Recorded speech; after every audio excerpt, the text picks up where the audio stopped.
किसी गांव में अजीत नाम का एक बहुत बड़ा व्यापारी रहता था। उसको ज्यादा किसी से बात करना पसंद नहीं था। उसकी बीवी निशा की एक बहुत ही प्यारी बेटी थी जिसका नाम प्रतिभा था।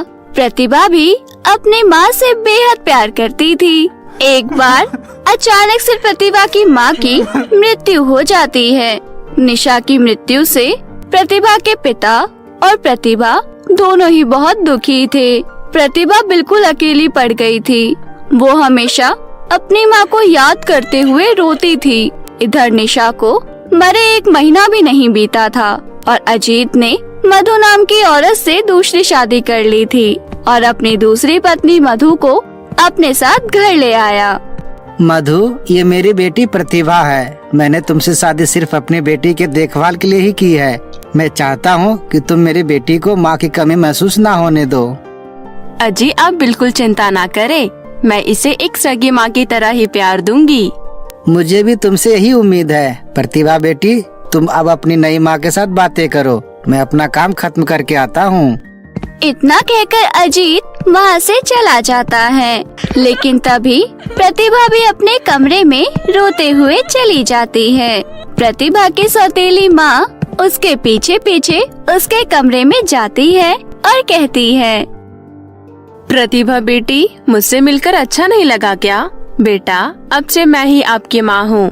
मैं आपको बिल्कुल आपकी सगी माँ की तरह प्यार करूँगी। पर तुम तो मेरी सौतेली माँ हो ना। सौतेली माँ बहुत बुरी होती है। सौतेली माँ अपने बच्चों के साथ बहुत दुर्व्यवहार करती है। आप भी मेरे साथ वही करोगी ना? मुझे सब पता है। ये सब आपसे किसने कहा? सभी कहते हैं और मेरे दोस्त भी मुझे बताते हैं। अच्छा, एक बात बताऊं, तुम बहुत ही प्यारी हो। बस बस, ज्यादा मक्खन लगाने की जरूरत नहीं है। अरे बुद्धू, तुम सच में बहुत प्यारी हो और मैं तुम्हारी सौतेली माँ नहीं हूँ बल्कि तुम्हारी सगी माँ हूँ। अब तो तुम मेरे से बात करोगी ना? मतलब? बेटी, आपके पापा ने मुझसे शादी सिर्फ आपकी देखभाल के लिए ही की है। जैसे आपकी माँ आपका देखभाल करती थी वैसे ही तो हुई ना मैं आपकी माँ। और वैसे भी तुम मुझे अपनी ही लगती हो। वो क्यों भला? क्योंकि दिन भर तुम अपनी माँ की तस्वीर देखती रहती हो। तुम अपनी माँ से बहुत प्यार करती हो। अगर मुझे इतना प्यार करने वाली बेटी मिल जाए तो मेरे तो भाग्य ही खुल जाएंगे। आप भी बहुत प्यारी हो माँ। अब से आप ही मेरी माँ हो। पहले ही दिन प्रतिभा और मधु की बहुत अच्छी दोस्ती हो जाती है। कुछ ही दिनों में वो दोनों आपस में बहुत ही ज्यादा घुल मिल जाते हैं। उन दोनों को एक साथ रहना बहुत ही ज्यादा अच्छा लगता था। वो दोनों ज्यादातर एक दूसरे के साथ ही रहते थे। वो दोनों माँ बेटी पूरा दिन हंसते खेलते, बातें करते, खाते और एक ही साथ सोते भी थे। ऐसे ही कुछ दिन बीत गए। एक दिन प्रतिभा और मधु मिलकर घर की सफाई कर रहे थे। तभी प्रतिभा की नजर उसकी सगी माँ के गोल्डन लहंगे पर गई जो अलमारी में रखा हुआ था। प्रतिभा उस लहंगे को निकालकर मधु को देती है और कहती है, माँ, आप ये गोल्डन लहंगा एक बार पहनकर दिखाओ ना। आपको पता है ये मेरी पहली वाली माँ का फेवरेट लहंगा हुआ करता था और ये मेरी माँ पर बहुत ही जचता था। आप प्लीज इसे पहनकर दिखाओ ना। प्लीज माँ, ये आप पर बहुत ही अच्छा लगेगा। हाँ, क्यों नहीं। ये लहंगा तुमने मुझे दिया है, मैं इसे पहनकर तुम्हें जरूर दिखाऊंगी। तुम यहीं रुको, मैं अभी ये लहंगा पहनकर आती हूँ। मधु अपने कमरे में चली गई और जैसे ही उसने वो लहंगा पहना तो वो गायब हो गई। तभी अजीत वहाँ आ गया और उसने दरवाजा खटखटाया। दरवाजे खटखटाने की आवाज सुनकर मधु तुरंत ही दरवाजा खोलने चली गई। लेकिन वो अजीत को भी दिखाई नहीं दे रही थी। कमाल है, ये दरवाजा खुद ब खुद खुल गया और मधु कहीं नजर नहीं आ रही। मधु, ओ मधु, कहाँ हो तुम? हाँ हाँ जी, बोलिए, मैं आपके सामने ही हूँ। आप मेरे सामने नहीं हो। कहाँ हो आप? कहाँ से बोल रही हो आप? मुझे आप कहीं दिखाई नहीं दे रही। लेकिन तभी घर के बाहर से अजीत की बिजनेस पार्टनर मोनिका की आवाज आई। मिस्टर अजीत, ओ मिस्टर अजीत, बाहर आइए। इतना सुनकर अजीत बाहर चला जाता है, लेकिन मधु को कुछ भी समझ नहीं आ रहा था कि ये सब हो क्या रहा है। वो शीशे के सामने जाती है और अपने आप को देखती है। वो अपने आप को देखकर हैरान रह गई, क्योंकि वो शीशे में खुद को ही नहीं देख पा रही थी।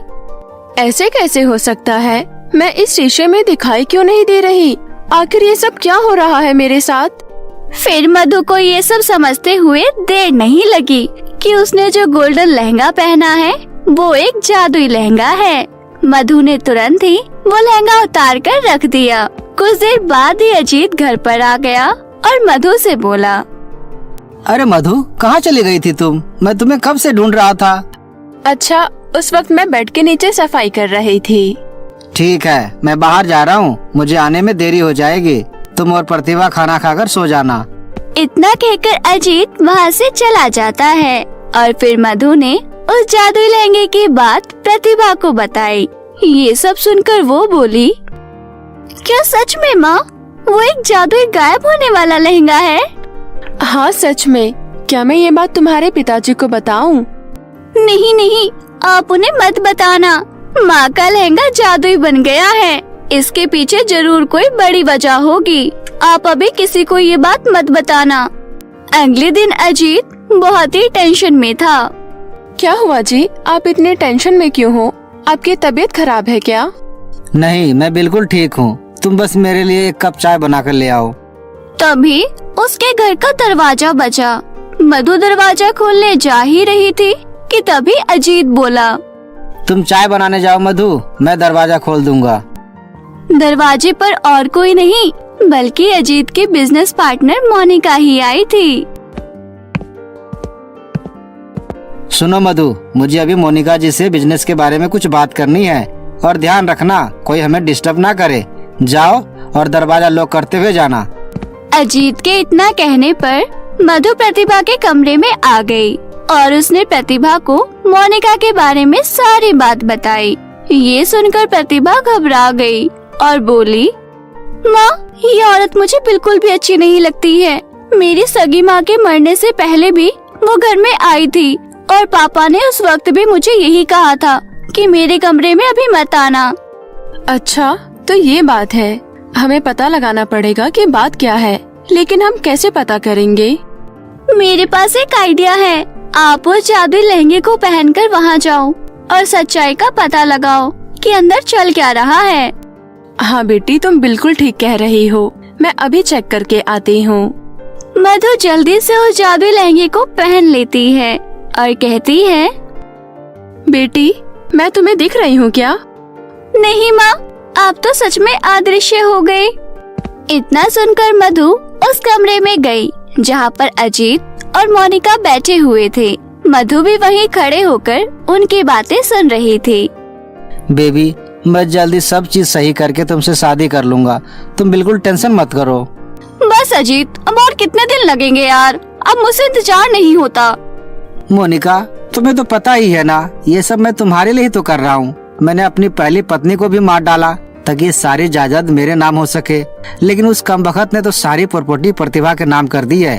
और अब मैं प्रतिभा को मारने का प्लान बना रहा हूँ। प्रतिभा को मारकर उसका इल्जाम मैं उसकी सौतीली माँ पर लगा दूंगा और किसी को हम पर शक भी नहीं होगा, क्योंकि प्रतिभा भी जानती है कि सौतीली माँ कैसी होती है। उसके बाद सारी प्रॉपर्टी हमारी हो जाएगी। वाह, क्या प्लान है। मान गई मैं तुम्हें, लेकिन जो भी करना है जल्दी करो। ये सब सुनकर मधु के तो होश ही उड़ गए। उसे अजीत की बातों पर यकीन ही नहीं हो रहा था कि ये सब सच है। वो जल्दी से वहाँ से बाहर आ गई और प्रतिभा को सारी बात बता दी। मुझे पहले से ही पता था। मेरे पिताजी पहली वाली माँ को अक्सर बिना बात के पीटते रहते थे। अब मैं उन दोनों को नहीं छोड़ूंगी। बेटी, गुस्से से नहीं, अकल से काम लो। हम उन दोनों से ऐसे नहीं जीत सकते। मेरे पास एक आइडिया है। तुम मेरे साथ पुलिस स्टेशन चलो और उनसे कहो कि तुमने अपनी माँ का खून होते हुए देखा है।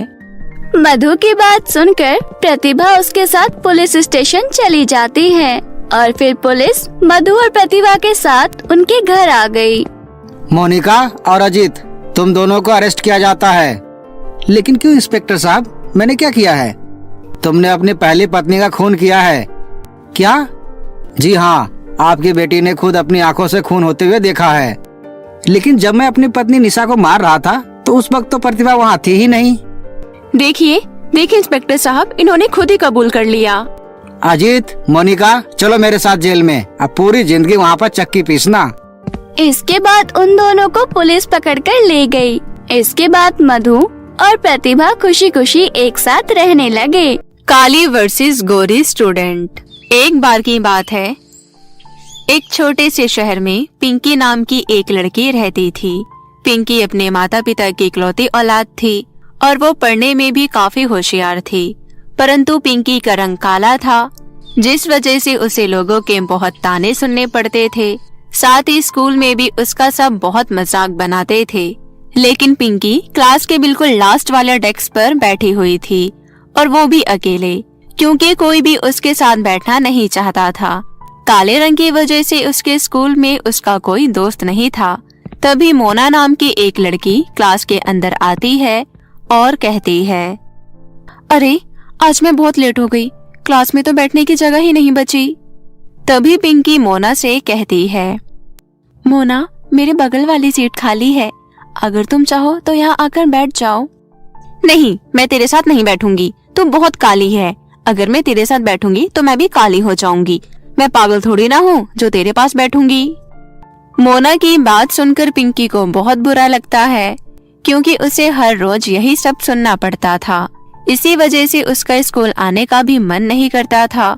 स्कूल की छुट्टी के बाद पिंकी रोते हुए अपने घर लौटती है और अपनी माँ से कहती है, माँ, मुझे स्कूल में नहीं पढ़ना, सब लोग मुझे काली काली बोलकर चढ़ाते रहते हैं, मुझे बिल्कुल अच्छा नहीं लगता माँ। पिंकी की बातें सुनकर पिंकी की माँ कहती है, अरे तू चिंता मत कर बेटी, तुझे पता है तेरे पापा का दूसरे शहर में ट्रांसफर हो गया है। अगले महीने हम लोग ये शहर छोड़कर दूसरे शहर में चले जाएंगे। वहाँ पर हम तेरा बहुत अच्छे स्कूल में एडमिशन करवाएंगे। सच्ची में माँ?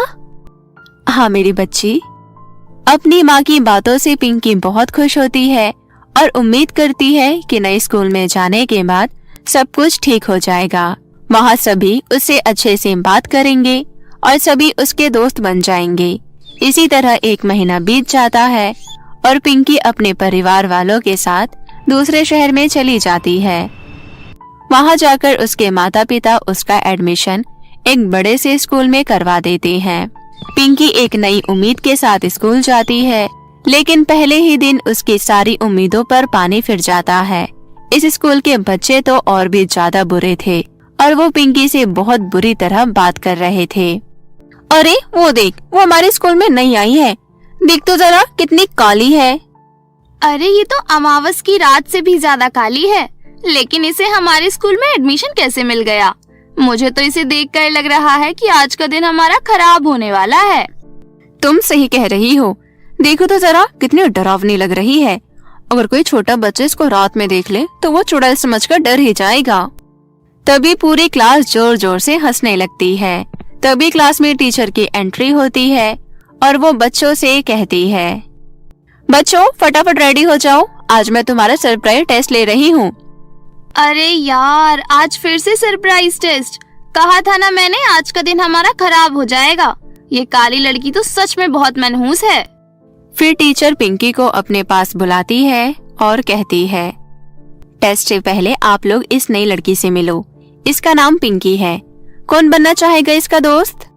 टीचर की इस बात पर कोई बच्चा हाथ नहीं उठाता। सबसे आगे वाले डेस्क पर एक प्रियंका नाम की गोरी चिट्टी सी लड़की बैठी हुई थी।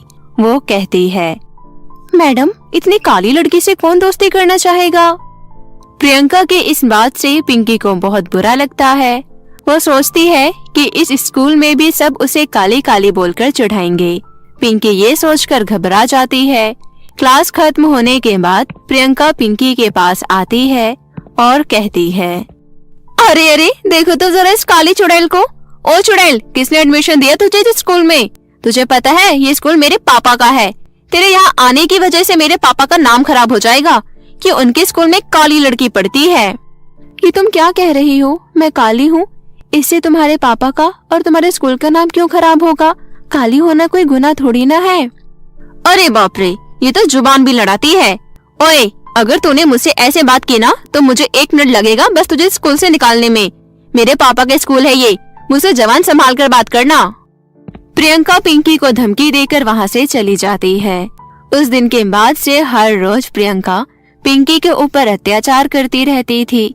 हर रोज क्लासरूम में घुसकर पिंकी के बैग से ही अपना डेस्क साफ करती थी और तो और वो पिंकी को क्लास में बैठकर लंच भी नहीं करने देती थी। ओए लड़की, यहाँ क्लासरूम में बैठकर लंच नहीं करेगी तू, तुझे देखकर हमसे खाना नहीं खाया जाता। पिंकी हर रोज लंच के समय कॉरिडोर में जाकर खाना खाया करती थी। कॉरिडोर में बैठकर वो खाना खाती और सिसक सिसक कर रोती रहती थी। हे भगवान, आप मुझे काला क्यों बनाया? सब लोग मेरा मजाक बनाते हैं, यहाँ कोई मुझसे दोस्ती नहीं करना चाहता। क्या मैं इतनी ज्यादा बुरी हूँ भगवान? इसी तरह दिन बीत रहे थे। पिंकी पढ़ाई में बहुत ही ज्यादा तेज थी। उसका जनरल नॉलेज तो कमाल का था। क्लास में टीचर कोई भी सवाल पूछती थी तो पिंकी झट से उसका जवाब दे देती थी। इसी तरह फाइनल परीक्षा आ जाती है और पिंकी मन लगाकर अपना एग्जाम देती है। स्कूल के प्रिंसिपल के पास जब रिजल्ट आता है तो वो देखती है कि पिंकी ने पूरे स्कूल में टॉप किया है। प्रिंसिपल को चिंता हो जाती है। अब मैं क्या करूं? अग्रवाल जी तो इस स्कूल के मालिक है, लेकिन उनकी बेटी के नंबर तो पिंकी से कम आए हैं। अगर उनकी बेटी की जगह कोई और फर्स्ट आ गया तो वो गुस्सा हो जाएंगे। प्रिंसिपल अग्रवाल जी को फोन करके सारी बात बताती है। अग्रवाल जी गुस्से में कहते हैं, मेरे स्कूल में मेरी बेटी के अलावा कोई और फर्स्ट कैसे आ सकता है? अगर ऐसा हो गया तो मैं किसी भी टीचर को सैलरी नहीं दूंगा। वैसे भी हर साल मैगजीन में फर्स्ट आने वाले बच्चों की फोटो लगती है, उसमें इतनी काली लड़की की फोटो छपेगी तो कैसा लगेगा? अब आप लोग देख लीजिए क्या करना है आप लोगों को। प्रिंसिपल चिंता में आ जाती है। वो पिंकी का नंबर कम कर देती है और प्रियंका का नंबर बढ़ाकर उसको पूरे स्कूल में टॉप करवा देती है। क्लास में जब सभी बच्चों को रिजल्ट दिखाया जाता है तो पिंकी प्रिंसिपल मैडम के पास जाकर कहती है, मैम, मेरा एग्जाम बहुत अच्छा गया था, मुझे सारे क्वेश्चन आते थे, फिर मुझे इतने कम मार्क्स कैसे मिल सकते हैं? मैंने तो सभी प्रश्नों के सही उत्तर दिए थे और प्रियंका टॉप कैसे आ सकती है? उसने तो मेरे सामने चीटिंग करी थी। अब जो है वो है पिंकी, मैं इसमें कुछ नहीं कर सकती, तुम हार मानना सीख जाओ बेटी। पिंकी उदास होकर वहाँ से चली जाती है। तभी वो प्रियंका की बातें सुन लेती है। प्रियंका अपनी सहेलियों को सारी बातें सच सच बता रही थी कि कैसे उसके पापा ने पिंकी के नंबर कम करवाकर प्रियंका के नंबर बढ़वाए हैं। ये सुनकर पिंकी को बहुत बुरा लगता है। वो घर चली जाती है और रोने लगती है। माँ, मुझसे कोई प्यार नहीं करता, कोई भी नहीं।